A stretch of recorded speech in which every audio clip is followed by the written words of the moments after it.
We're facing a food pricing problem in 2022 that's creating havoc around the world. Well, if we don't get on top of this thing quickly, and I don't mean next year, I mean this year, you will have a food availability problem in 2023, and that's going to be hell on earth. We're looking at an $11 billion shortfall of food production inside Africa alone.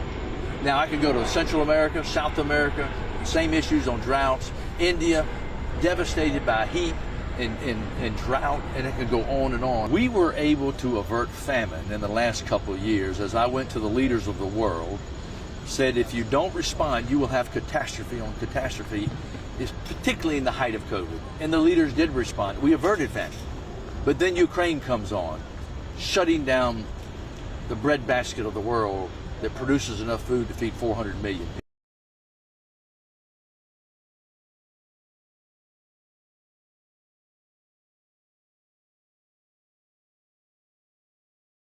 With regard to food shortages, yes, we did talk about food shortages. And it's going to be real. The price of these sanctions is not just imposed upon Russia.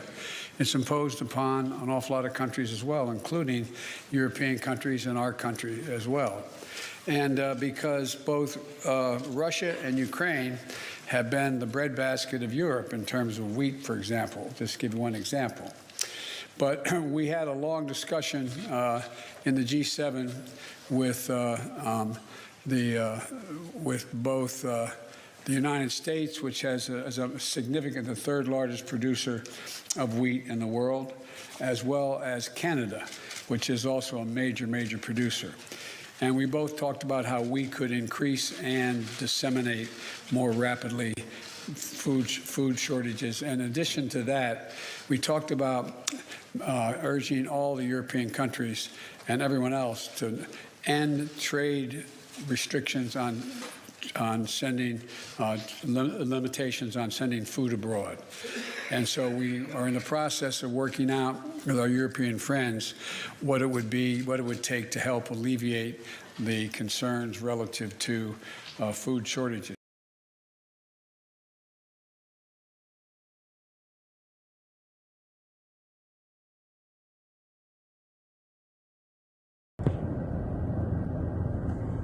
Long lines outside grocery stores, shopping carts stacked with bags of rice. People climbing on shelves to get their hands on the last remaining rice bags. NRIs in the US and Canada are in a frenzy to secure their supply of non-basmati white rice. Why? Because India has decided to ban non-basmati white rice exports. This move has led to panic buying, hoarding and spiking of prices. Today I came here only for rice. Sona Masuri rice. I am living like 30 miles from this place, so I was looking for this rice.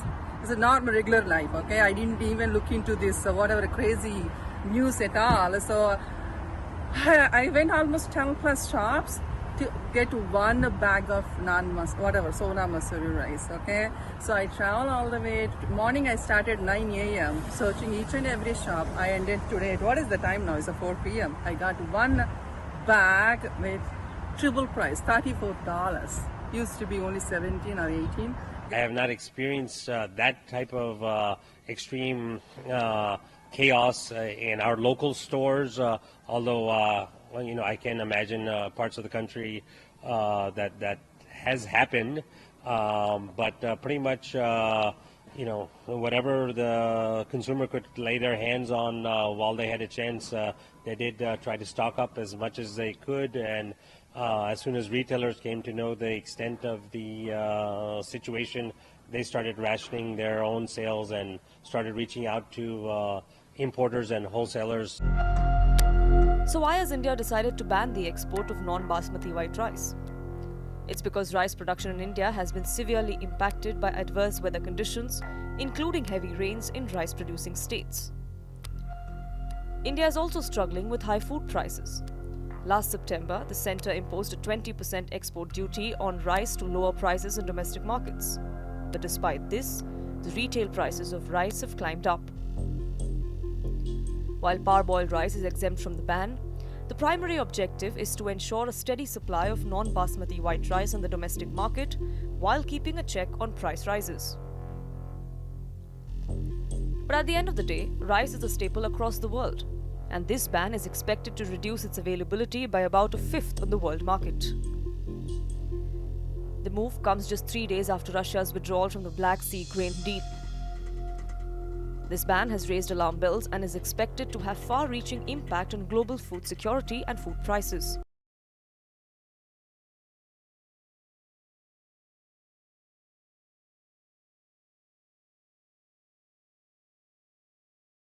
A food shortage in the UK is forcing some supermarkets to ration fruits and vegetables. And as CTV's Vanessa Lee tells us, British consumers are dealing with fallout from a combination of factors.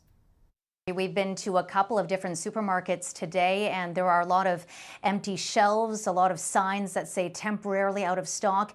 And so that is why more or less every grocery chain here has put limits in place. The one that we went to today, called Aldi, puts a limit on the number of cucumbers and tomatoes and peppers that people can buy. So it's a limit of 3 per customer. And the sign says it's so that there is enough to go around for everyone. And really, and at other grocery stores, it's not just the 3 items I just mentioned, but there's also raspberries that are in short supply, so they're limiting those, as well as bagged salad and cauliflower as well. And there are a couple of reasons for this. The first one that you mentioned is weather. So the UK gets a lot of its produce from Morocco and Spain, which has been hit with adverse weather, everything from drought to heavy rain and even a cold snap. It was actually snowing in Morocco yesterday. And Spain has also been hit hard, and its tomato crop is 20% smaller than it was last year. And this combined with another issue, because there's a lot of produce that is grown here in the UK as well, but there are local farmers who didn't grow as much this year because of high energy costs. They use the heated greenhouses, and because of skyrocketing costs, they did not grow as much, and so that is why we are seeing this shortage at the supermarket.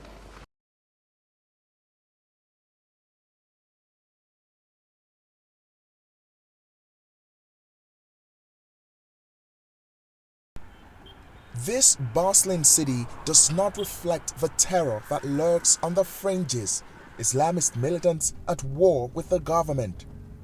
But even here, young kids are reeling from the impact of devastating food shortages worsened by conflict. Days ago, Bintu Hassan's 2-year-old son arrived at this hospital ward, wasted and hypoglycemic. She says she's already suffered too much loss. I gave birth to 4 children, but 2 died due to malnutrition. I have 2 left, and this one is also sick. I was referred to this place. More than 700,000 kids in Borno, Adamawa, and Yobe states suffer from severe acute malnutrition, according to the United Nations. The UN says the situation could get worse between June and September, the so-called hunger gap period when foodstuffs from the previous harvest traditionally run out. Last year's bumper harvest was disrupted by Nigeria's worst flooding in a decade. With 600,000 hectares of farmland destroyed, washed away, there will in the immediate future be serious food shortages. And there isn't enough food aid to go around. This is Ran, a community near Nigeria's border with Cameroon.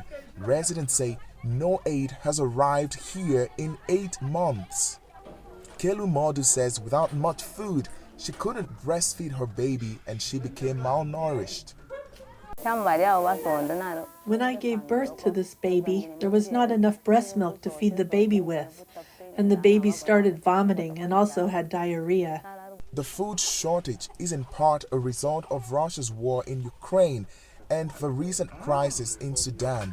But officials say Nigeria's inflation and recent currency reform policy also constrained people's ability to buy food.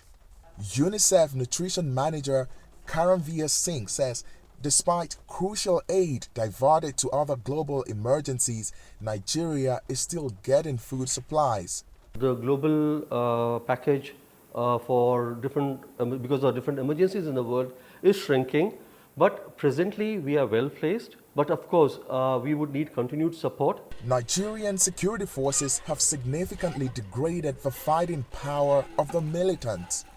But the country is still at war, and until that is over, millions will be fighting a different type of war: hunger.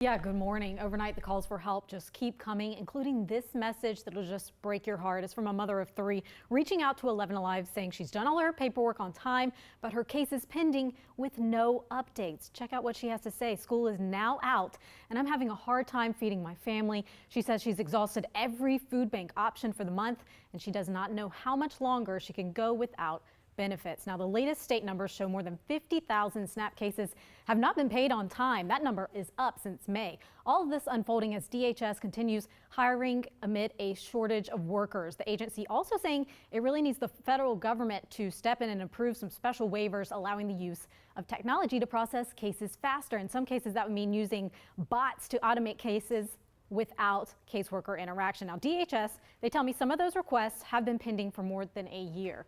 The USDA, which oversees the changes, they couldn't give me a timeline for a decision. Officials telling me that they are reviewing these requests while working on guidance for states that want to use this type of technology. Meanwhile, DeKalb resident Donna McGeehee, she tells me she can't get in touch with her caseworker and she's missing needed money for food. I have been and will probably have to go to a food bank and get food. Other than that, we're just trying to get by. Now, Miss Donna basically told me that the situation just makes her feel like she doesn't matter.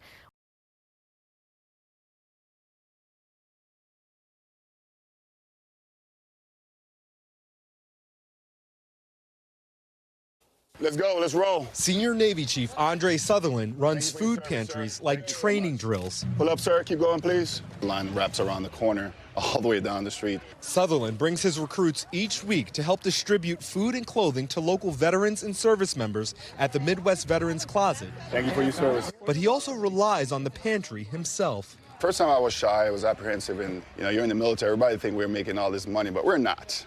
A 2022 Military Family Advisory Network survey of service members found 1 in 6 respondents are experiencing food insecurity, significantly higher than the general population. Finding military families are economically vulnerable because of factors like frequent moves, high rates of spousal unemployment, and how salary and housing allowances are considered for federal aid.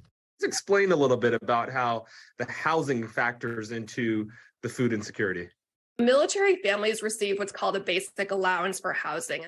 The way that SNAP is calculated, it includes that basic allowance for housing in their calculation. And so most military families are not eligible. It's a problem made worse by the pandemic and a year of high inflation. I recently met with 12 other food bank CEOs representing food banks in Florida and Texas. They are all saying the same thing, an unprecedented need. Ooh, very nice. Navy wife and mom of 2, Josie, who asked us not to use her last name, recently got a part-time job to supplement her husband's salary. It takes extreme budgeting skills and financial awareness to understand how much you need to save in order to survive. She's frustrated by what she feels is a lack of government support. They are aware of the problem, but they don't care. That's why I'm angry. That's why I'm frustrated. The Department of Defense tells NBC News it takes the issue of food insecurity within the military community extremely seriously and is executing a holistic strategy of policies, programs, and other initiatives. But for some, those changes only go so far. There we go. I never understood why veterans struggle so much or why military members struggle so much until I seen it for myself. Thank you, ma'am. Food is one thing that we need to survive. That's like a big thing to survive, and me being part of this, it's very rewarding. Service shifting from the front lines to the home front.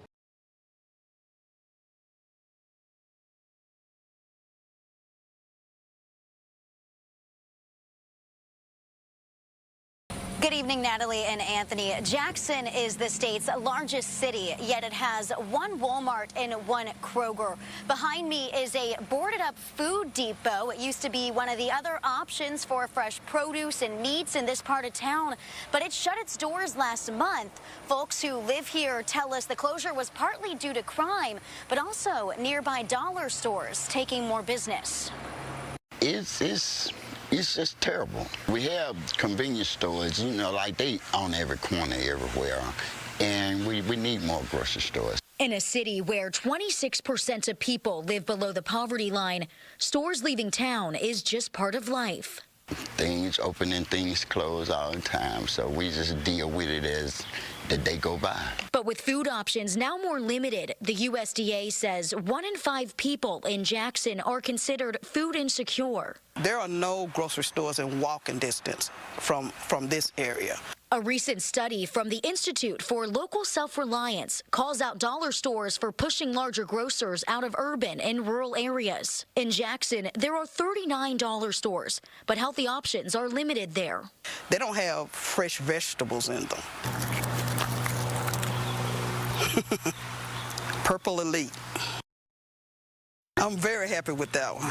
One solution, more community gardens. Retiree Norma Michael has been helping to feed her neighbors the last 3 years. I made a bid with the state, and so I got the whole lot for less than $500. We have corn, we have beans, a variety of peppers, a variety of tomatoes, have a strawberry patch. This way it's convenient, and so I love it. I love it. I love doing it. We reached out to representatives with Dollar General and Dollar Tree for this story. Both dollar chains say that they are not grocery stores. They're meant to complement them, not replace them.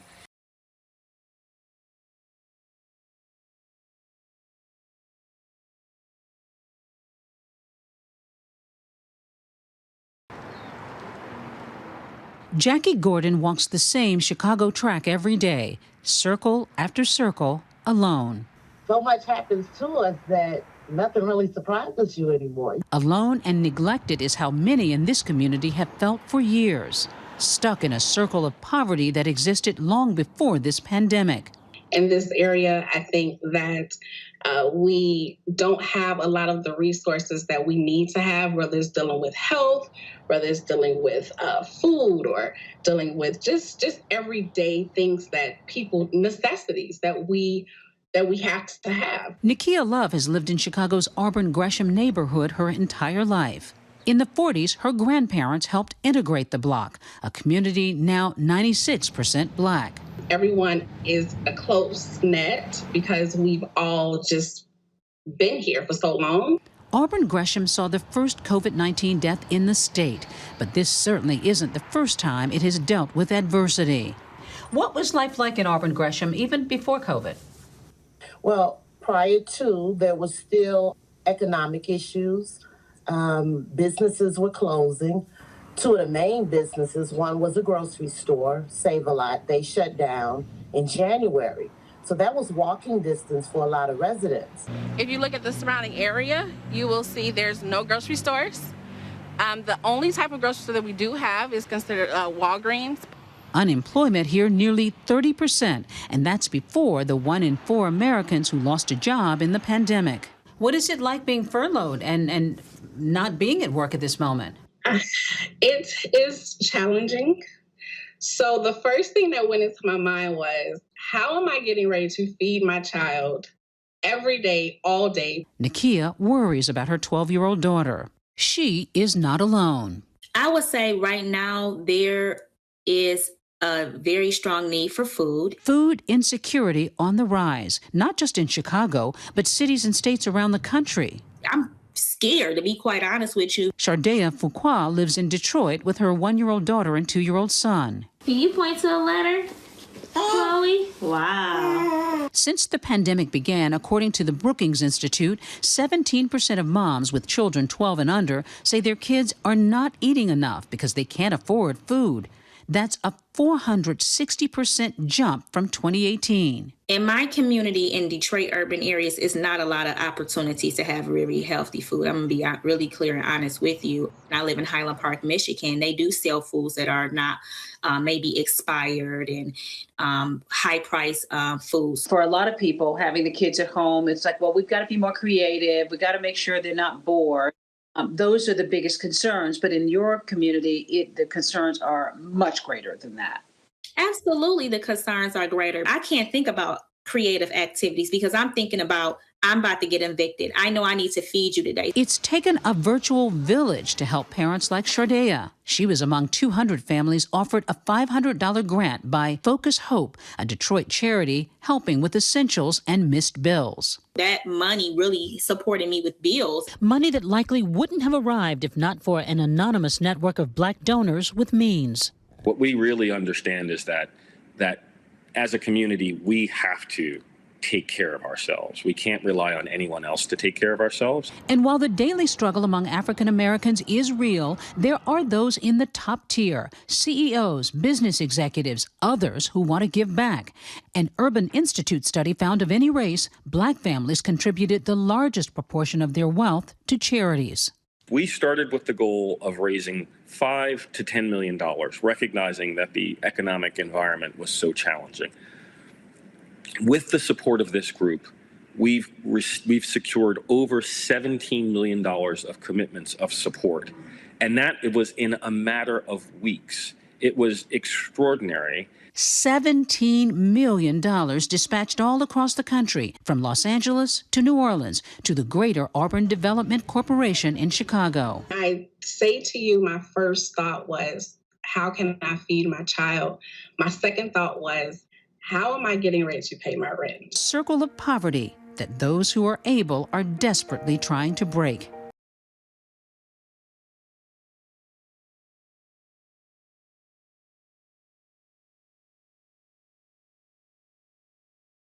Lunch. We have grilled chicken breasts, baked potatoes with broccoli.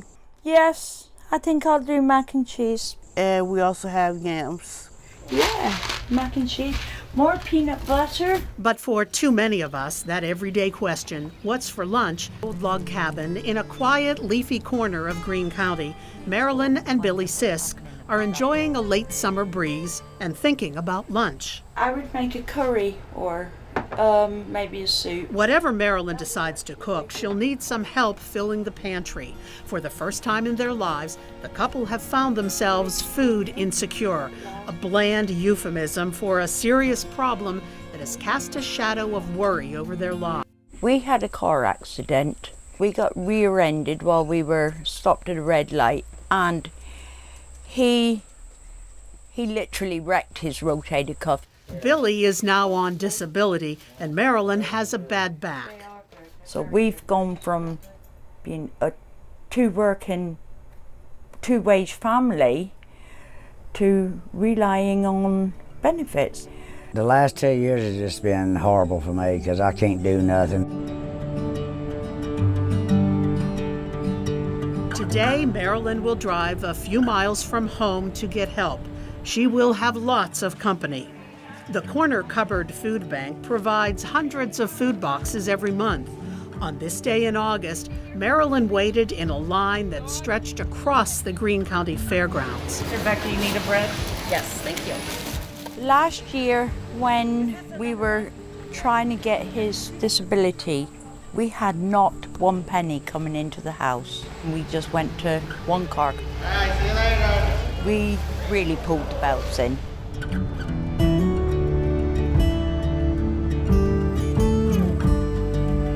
How'd you get on? A lot of people there? Yeah. Here, you can carry these 3 bags in with your, carry those in, your for left sure. hand. We have beans, peanut butter, corn, 2 corn. For 2 years now, we've had to learn how to survive. I mean, people think, they see what we live in and they think, oh, they're all right. 2 green beans. You've still got to pay your bills regardless of whether you've got an income coming in or not. So we always make sure that what's owed is paid first. Vegetable soup.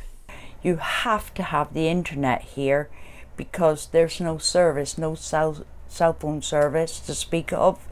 Fruit and nut mix. So the phones only work through the internet. UHT milk, that lasts. So food comes very far down the line. The boxes held enough food to keep Marilyn and Billy fed for weeks. Cereal for breakfast and bread for lunch and canned beef for dinner. In a backyard in Glassport, the sound of chicken sizzling on the grill is mixing with the sound of drumming wafting up from the basement. While Veronica Baker tends to Sunday supper, her son DeMarcus is getting in some noisy practice. It doesn't bother me. I don't mind it. A lot of times, I enjoy it. You trying to let me get that itty bitty piece right there? This early fall afternoon found Veronica and her children in some of the most difficult times they'll ever face. Veronica, a single mother, has breast cancer, a health crisis made worse by food insecurity. You have a secure income and you think you're okay, and then out of the blue, you're not okay. You don't know how you're gonna feed your family. A year ago, this family was thriving. Mom working as a medical biller, daughter Triana finishing her senior year of high school, and DeMarcus playing in a band. And then the cancer and the fear that came with it. For the most part, I tried not to show it. What followed was a cascade of events that hit hard. And I have to call off and go to chemo, or when I have to do testing or anything like that, that shortened my hours. Smaller paychecks mean less money to buy food, which, for a cancer patient, has to be the right food. They said if you switch up your diet, that does help you fight cancer. They cost so much. It don't make any sense that the healthier food costs more than the food that's not healthy. We have tomato sauce, soups. Veronica is loading up on groceries at the Healthy Food Center at Allegheny General Hospital. She was referred here by her doctors, a kind of healthy food prescription based on the understanding that food is medicine. So these are always a little bit different, but it looks like we got nice cantaloupe, some onions, potatoes, cucumbers. The food she'll take home will help fight her illness and feed her kids. So that stretched out my food for us, because that way when I am coming up short, that helped me out where we're able to keep food in the house. I would feel less than a parent not to be able to feed my kids. That would make me feel really bad. Kind of encourage them to just keep focused on their things that they have going on, and to just let them know that, I will be all right, I'm still fighting.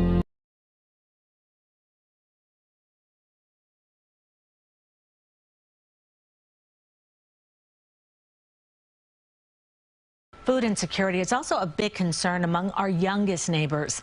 In New York, more than 1.8 million people are facing hunger, and more than 500,000 of them are children.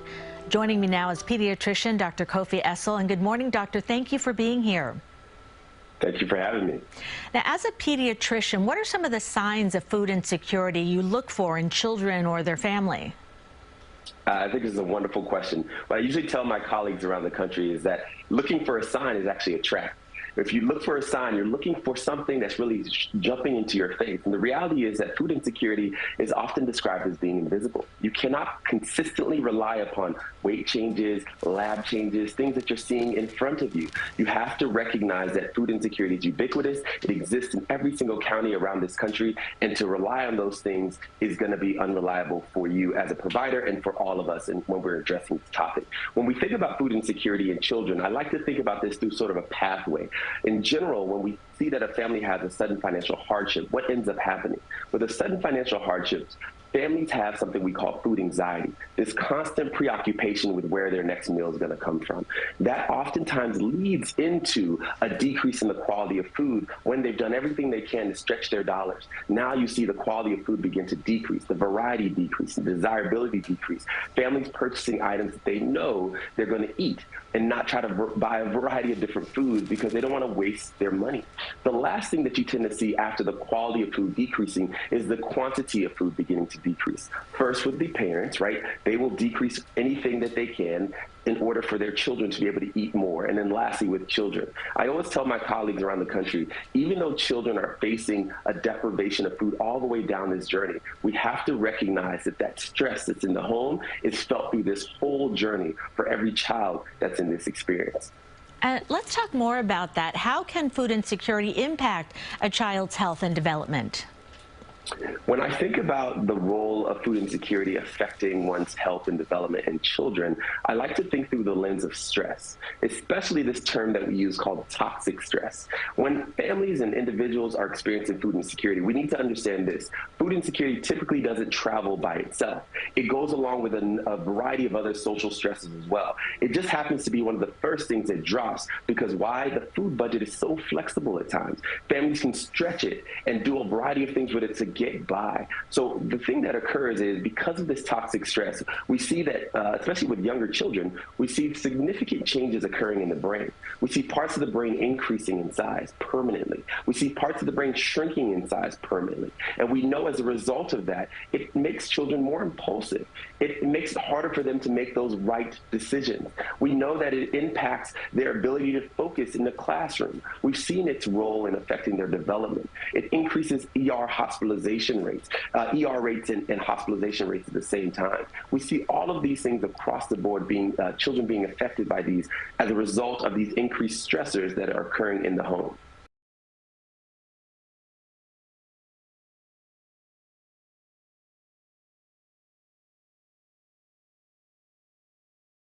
Globally, more than 276 million people experience extreme food insecurity, pushing closer and closer to famine. In the U.S., over 13.8 million people already suffer from food insecurity. Right now, about 65% of the 200 food banks in the Feeding America network are seeing a greater demand for food assistance. Pastor Joshua Giles of Kingdom Embassy Church in Minneapolis has been warning of a coming food shortage for several years. He points to the biblical story of Joseph as an example of how the church should respond to the crisis while preparing to help others. I do believe that we can purchase certain things and store them up. I'm not encouraging people to panic buy at all. But what I'm saying is just use the wisdom of God. When we read about Joseph in Scripture, he endured one of the greatest famines in history. And the Lord gave him strategies and insight on how to navigate that famine. Now that we see what we have to look forward to in the future, we don't have to be a victim. Now let's look at some ways that we can prepare. And I'm not talking about gathering toilet paper. You ever heard of homesteading? I'm about to show you a few clips of some people that do homesteading and to show you easy ways to do it, even if you don't live in a house or have a lot of land. There are many ways that we all, no matter your circumstance, can prepare. Let's go. If you want to start producing your own food, maybe growing a little garden or raising some chickens, then just do it. It's really not that hard. You don't have to live on 5, 10, 20 acres. You don't have to live out in the middle of the country. You can do this in a suburban environment. If you have a sunny spot in your backyard, you can raise a garden and you can potentially even have some of your own chickens without a rooster. They don't make a lot of noise. You can have them in the city and you can begin to produce your own food. You've just got to be willing to start, jump in and learn from people around you, learn from people online that are creating content. Just jump right in and you can do it, I promise. Here are 5 things to consider when starting a homestead. Number 1 is location. What's the soil type like? Is it rocky? Is it clay? Is it sand? Is it all forest? Is it all pasture? Do you have access to water?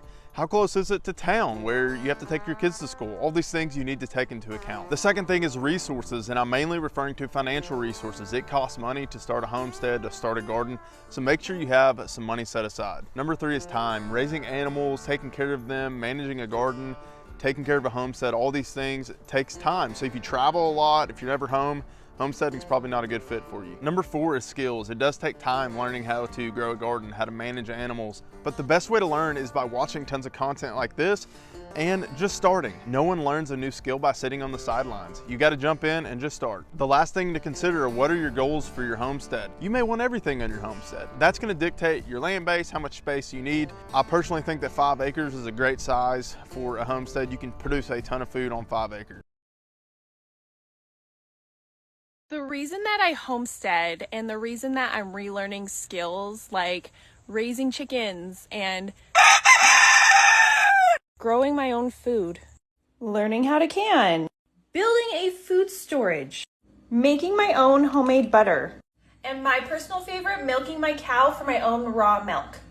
I am taking the time to learn these skills because no one else is going to do it for me. Our ancestors were so great at being self-sufficient, and I feel like just a few generations and a lot of this information has been lost, at least from my ancestors passing down to me. So I want to relearn it and pass it down to my future family. Rooster approved.